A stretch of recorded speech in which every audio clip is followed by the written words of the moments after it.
Hey guys, thank you for your inquiry on our 2016 Holden Commodore. This Commodore is powered by a 3.6 litre V6 engine with a fuel efficiency of just 9.8 litres per 100 k's. As you can see, this car comes equipped with original 18-inch alloy wheels, which has been painted black just to give it that more sportier look. It also has plenty of tread on all four tyres.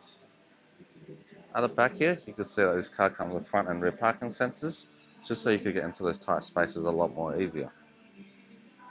As we move inside the boot, being a full-size wagon, you know you're going to get heaps of boot space at the back as well.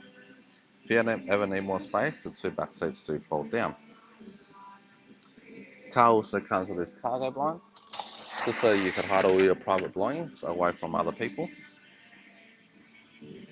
As we jump inside the car comes in half leather, half cloth interior with plenty of backseat space for your passengers. Same goes to the front. This car comes in an automatic transmission. You got your original head unit with Bluetooth connectivity and reverse camera.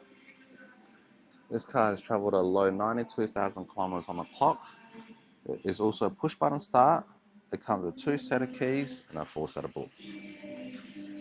If this Commodore isn't the car for you, we do have over 300 vehicles all undercover with access to over 2,000 vehicles Australia wide. Hope to see you soon. Thanks.